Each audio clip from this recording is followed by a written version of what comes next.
What's going on, everyone? My name is Tom from Dreadlabs, and today we're going to play around with some asset packs. Dreadlabs.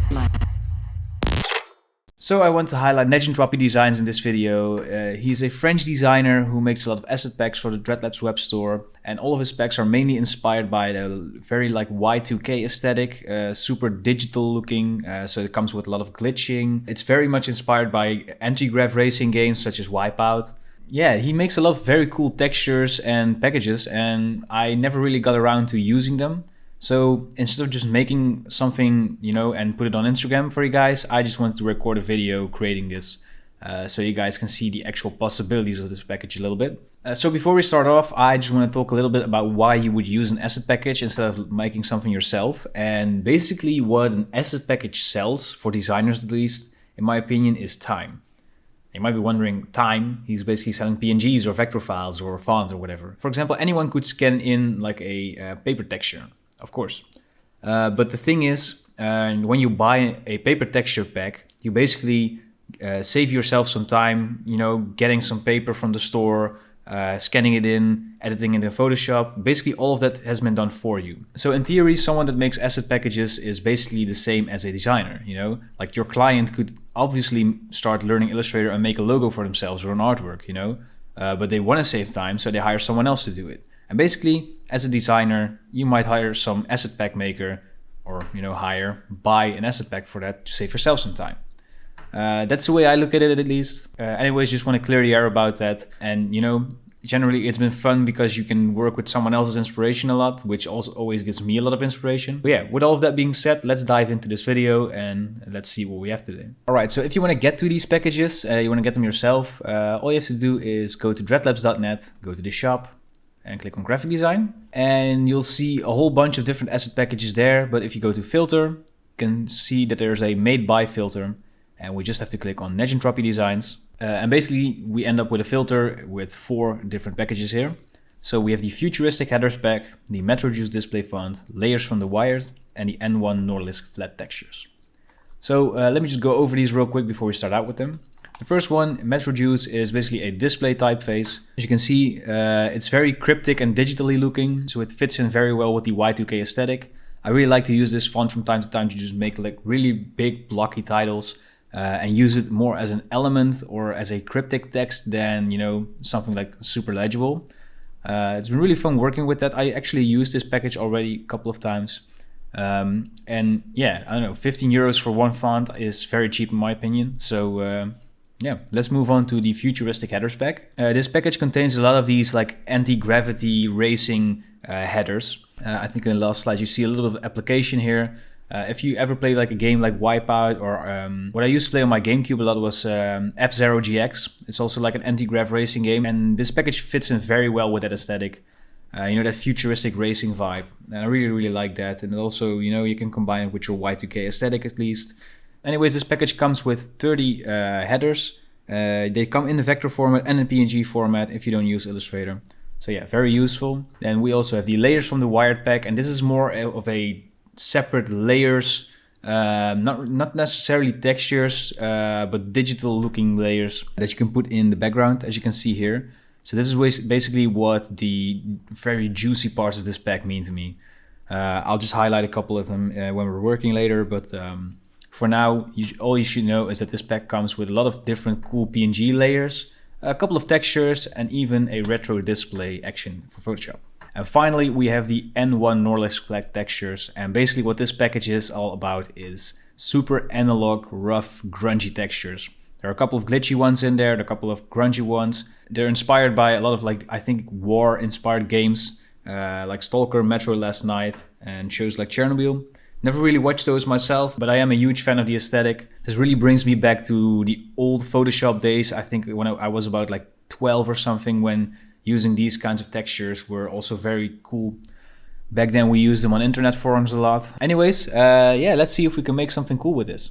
All right, so yeah, looking at this, also really nice that this comes in with a free font called Ferrite Core, and you can just change the text here. So for example, you can just change this to Dreadlabs, so that it doesn't have to say lorem ipsum. So I think my initial idea here was to I don't know, I want to do something racing related because we can just hook that up to the Dreadlabs story world in some way. So I think what might be cool is if we do like a Dreadlabs video game, something like that. All right, so let's just grab this guy here and paste it in, and we'll just scale this up. And right off the bat, I just want to use the MetroJuice typeface and see if we can type something out. Let's just start with Dreadlabs so you can see the MetroJuice display in full effect. What's really nice about this one is if you work with like blocky layouts, this one fits in really, really well. What I also really like to do is, if you tilt this one 90 degrees, it doesn't start to look like a font anymore, so you can just use it as some cryptic element, and that's what I really, really like to do. And I think we can just turn these into outlines and scale this thing down to where it's like the same height as the letter D. So something like this should be cool. All right, let me just group them, and we'll just align them to the bottom left here. And I think I want to, push them a little bit away from the edge of the artwork, so something like this should be fine. All right, and I think now it's time to see if we can grab some screens from the layer of the wire spec. So if we go to screens, here we have some PNG previews, and let's see if there's one that fits in nicely with what I had in mind, and I think that this guy should do it. So that's layer screen 7. So just go to SVG, open layer screen 7 in Illustrator, and we'll just copy this guy over. And I was kind of wondering if I should do it like this or like that. Now looking at it, I think we can just do this and then save some room there at the top. So let's see if we can line this guy up properly. All right, so there's this font which corresponds really well with the Negentropy packs, and it's actually available for free. It's by Froyotam, and it's called Ferrite Core. So if you want to download it, I'll put a link up in the description. So what I think would be really fun, because the Dreadlabs universe is all about rave, and since this is a racing graphic, I thought it would be cool to do something like this. And we duplicate this one, and instead of the C, we'll just put the V in here. So now we have one way that says Andromeda Raceway and the other says Andromeda Raveway. And we'll just make these into outlines.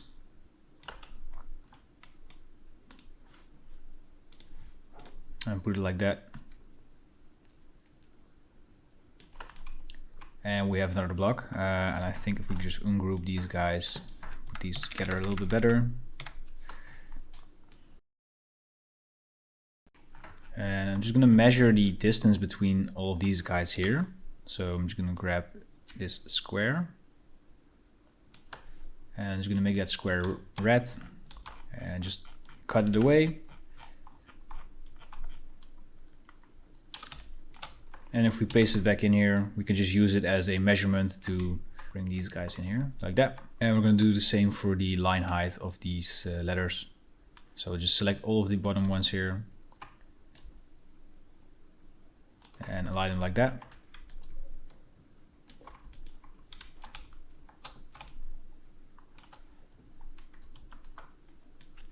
And of course we should first scale this down properly. So let me just check what the size of this thing is.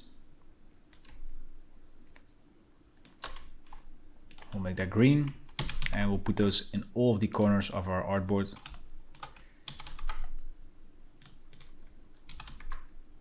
And the way I did this so fast is basically I just selected the square. I pressed Control C or Command C if you're on a Mac. And then I press Control F or Command F if you're on a Mac. And this basically places a copy in place. So for example, you just copy this one, Command C, and then paste it, Command F, and then you just click on the Align button. So it aligns to the bottom of the artboard, which I have selected here. Now we can scale this guy up properly and align it to the text here.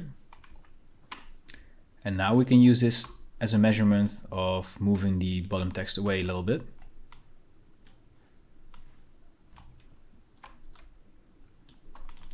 like that. And I want to check if this actually works like this. It kind of does. Nice.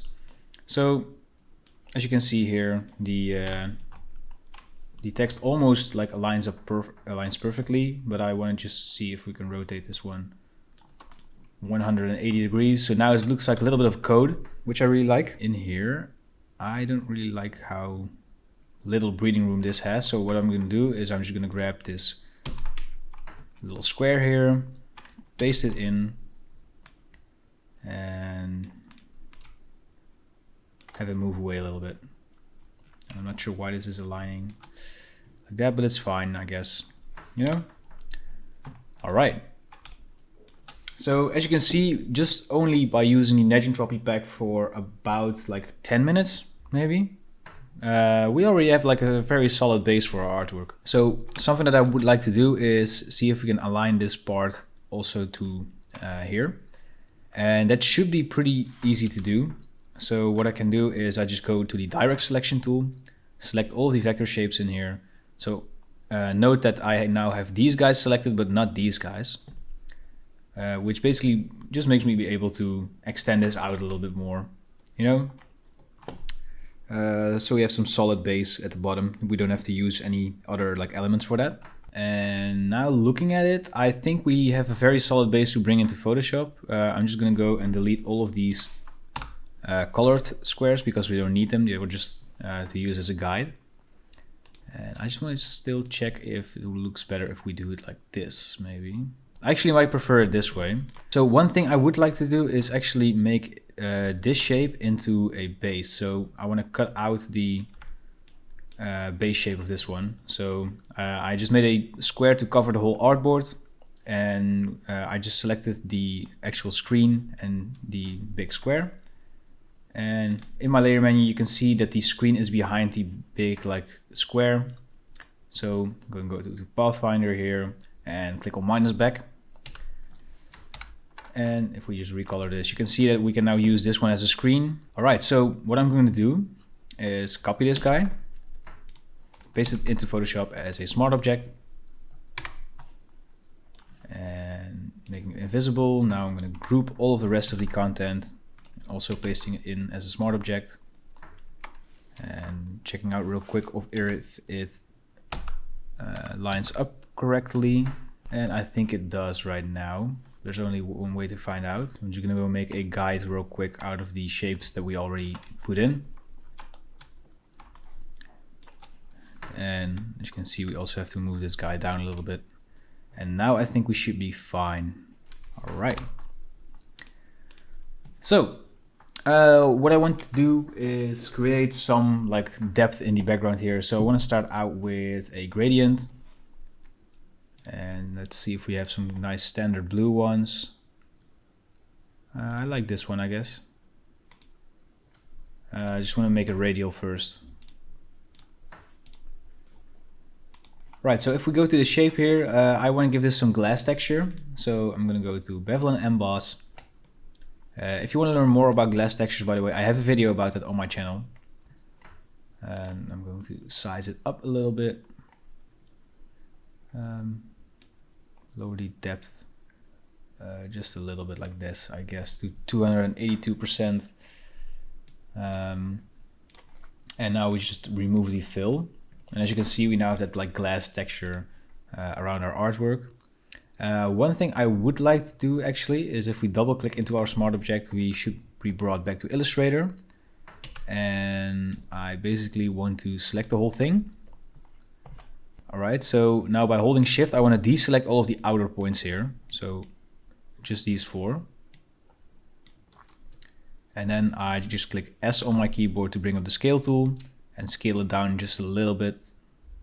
Something like that should be fine. And now if we save this up, you notice that this shape is getting smaller, but that's actually my intention, because now if we scale it up, we are getting rid of the outer edge. Because, you know, if we look at the top here, I don't really want this edge to be in the frame. So now if we just scale it up, we can just work with it without the outer bevel and emboss effect displayed. So yeah, all right, so now it's time to drop in some layers from the wired. So going back here, let's see, let's start with layer 1, the code. And as you can see, we have some very intricate looking code layers here.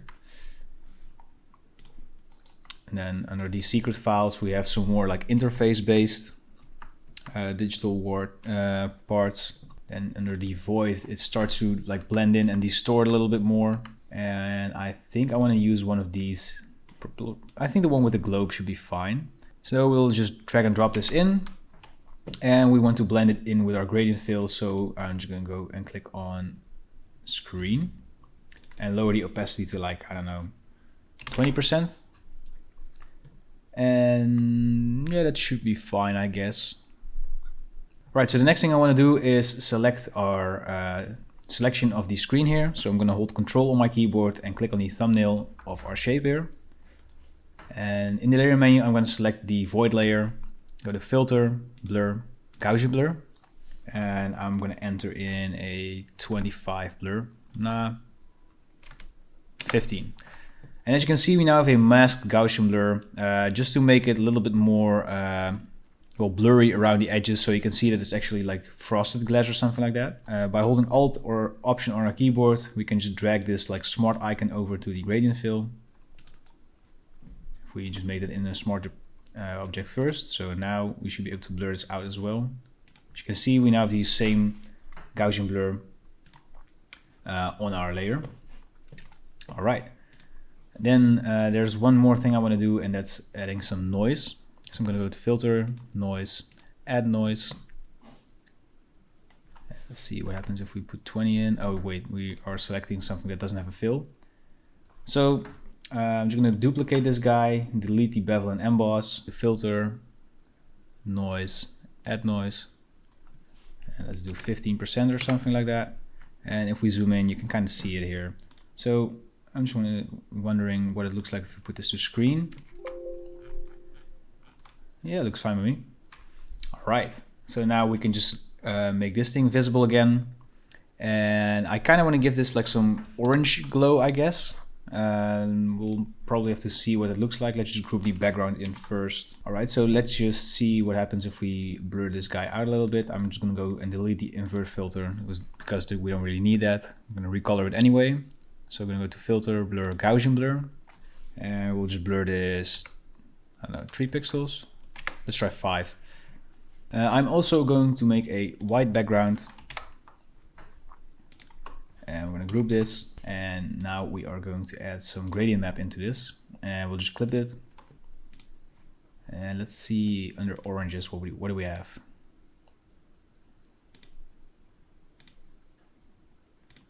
Really like this one actually. Maybe like add some more orange into this.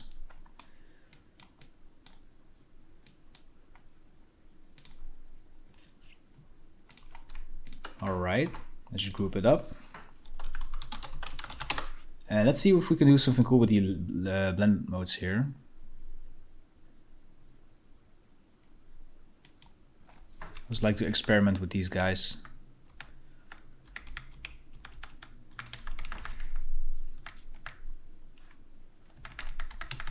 And doesn't really blend in that well, so what I'm going to do is go to the gradient map again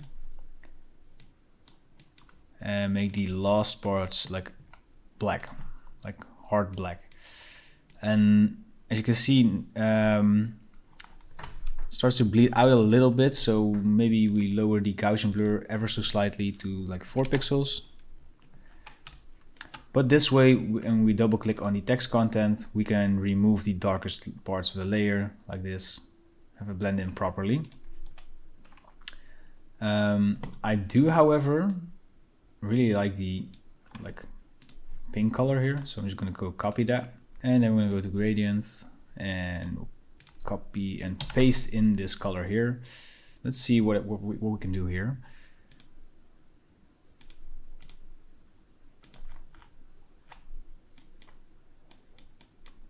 Scale it up a little bit, move it away, and we'll put the blend mode to like screen or something like that. You know, now we have a little bit more color variation. I'm not sure if I want to rotate this the other way around, maybe. No, just want to keep it at this.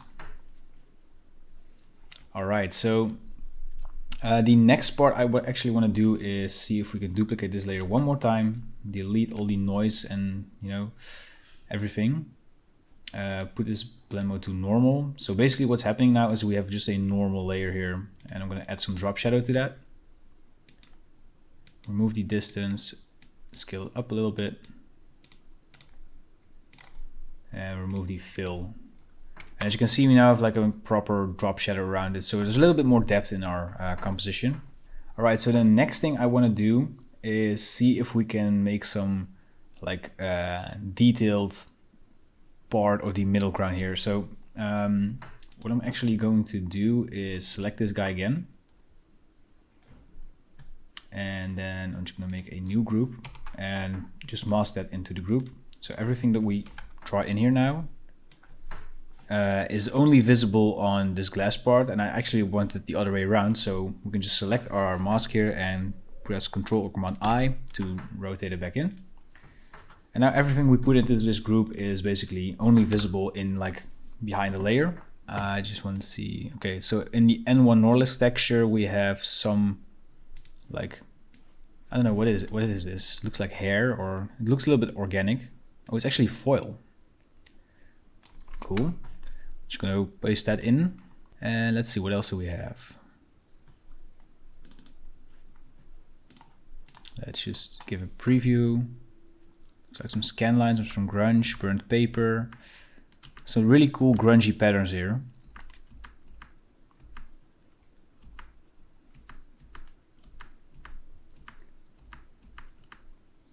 Actually also really like this one, the one with the paint splatters, so let's just put that in as well. Or wait, let's check this one out. Let's go with this one. And let's see if we can experiment with some blend modes here.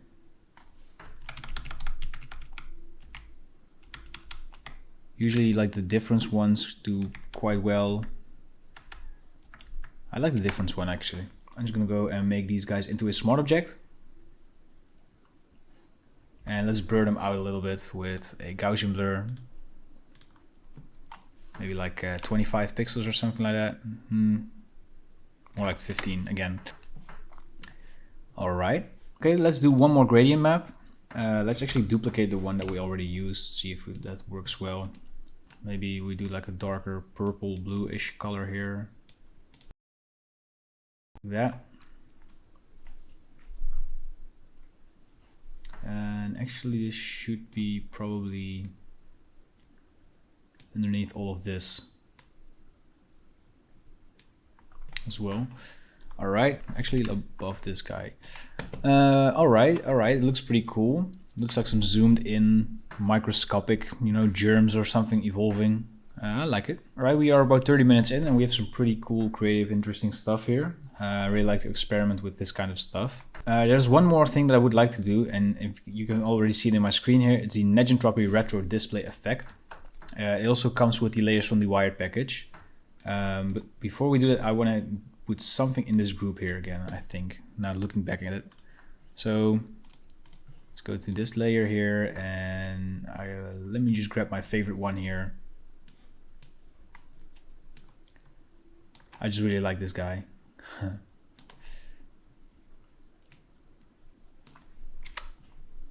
gonna put it to screen as well. Maybe even to... Actually, I like the difference blend mode. And what happens if we blur that out a little bit? Maybe like 0.5 or something like that. A little bit more, maybe 2.